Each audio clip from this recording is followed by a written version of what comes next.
How to remove and add video background in CapCut PC. Hello everybody and welcome back to our channel. So let's get started without any further ado. So for that, first of all, go ahead and open CapCut in your PC.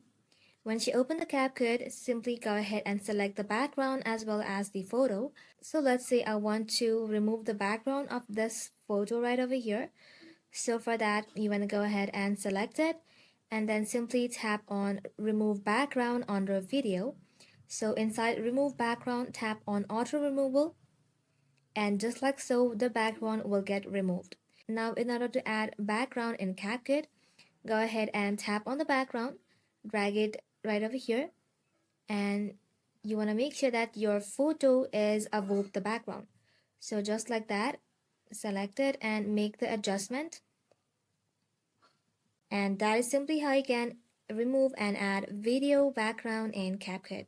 That ends the video, guys. Thank you all for watching the video till the very end, and stay tuned until our next upload.